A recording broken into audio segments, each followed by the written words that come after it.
Excellences, Mesdames et Messieurs, alors que nous concluons le débat général, j'exprime ma profonde gratitude à tous les États membres pour leur participation active au débat. Les discussions que nous avons eues cette semaine illustrent le type de coopération multilatérale dont nous avons besoin pour relever les défis auxquels notre monde est confronté. En ce mois de septembre, nous nous sommes réunis pour le débat général dans une période particulièrement agitée. Les délégations ont souligné le défi pressant auquel nous sommes confrontés. L'accélération de l'histoire, l'accélération de la crise climatique, la lenteur dans la réalisation des objectifs de développement durable, l'extrême pauvreté qui ne faiblit pas, une architecture financière internationale inefficace, des inégalités persistantes entre les hommes et les femmes, un chômage de jeunes sidérant, ainsi que les effets néfastes de la transformation technologique et numérique. Tels sont les principaux défis qui ont émergé au cours de nos débats. Nous devons poursuivre sur la lancée du sommet de l'avenir qui vient de s'achever. Ce sommet a été marqué par l'adoption du pacte pour l'avenir et de ses annexes qui visent à revitaliser notre système multilatéral et la coopération internationale. Le pacte pour l'avenir, le pacte numérique mondial et la déclaration sur les générations futures apparaissent comme une promesse solide afin de propulser nos efforts vers la réalisation de l'agenda 2030 pour le développement durable.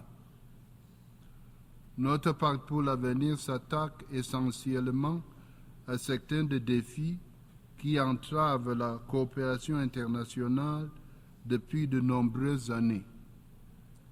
Certains de ces défis trouveront probablement des solutions grâce à l'application effective du pacte et de ses annexes.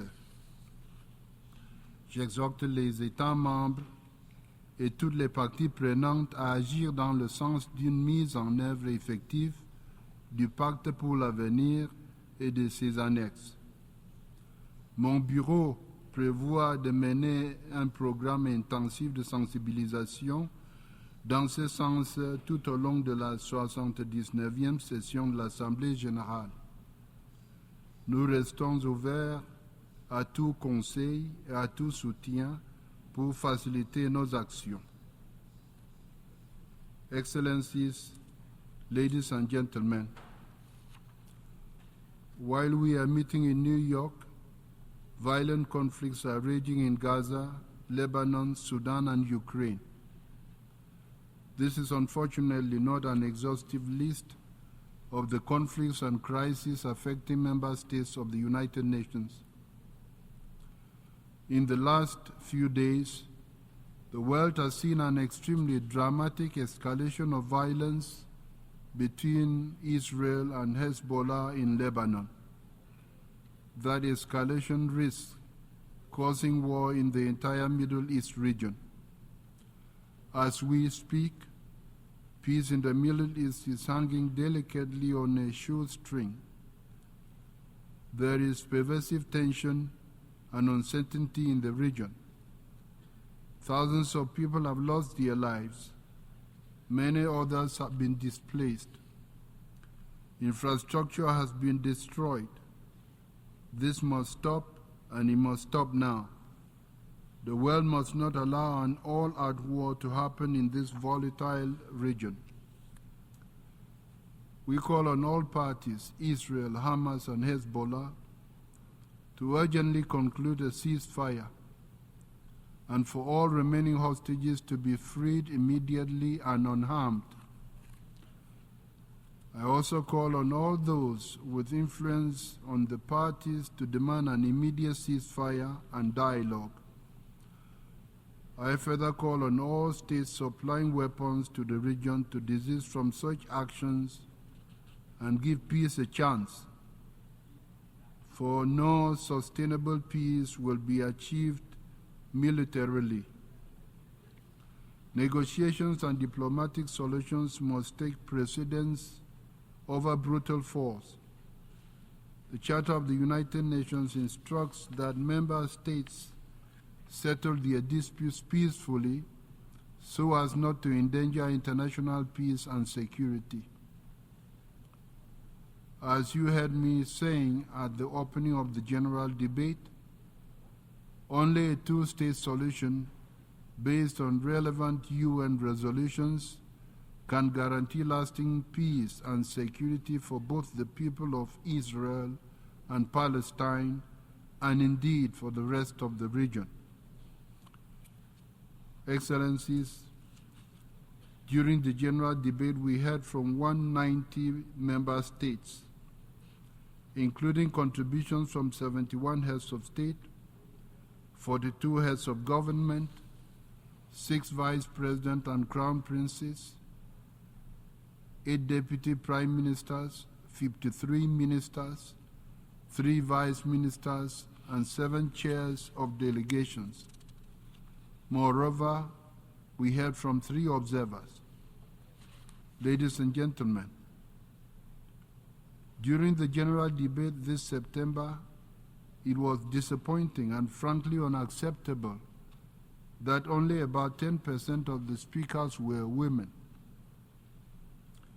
This glaring disparity speaks to a deeper issue that we cannot ignore. We must do far better on gender equality, and this cannot simply be a talking point. It must remain a priority on our agenda, demanding action, not just acknowledgement as we move forward. Excellencies, ladies and gentlemen, in my opening remarks of the general debate, I emphasized that only by working together, despite our differences, can we confront and overcome the complex and discouraging challenges before us. Only through dialogue, listening, and collective action can we find solutions that benefit all of us. The theme I chose for the 79th session, Unity in Diversity, for the advancement of peace, sustainable development, and human dignity for everyone everywhere, is not just a guiding principle, it is a call to action. The theme reminds us that our strength lies in our diversity and our ability to unite stakeholders around our common goals. Let us all move forward together with this spirit of unity and shared responsibility. Let us continue our work with the clear aim of building a peaceful, just, and dignified future for all. Thank you.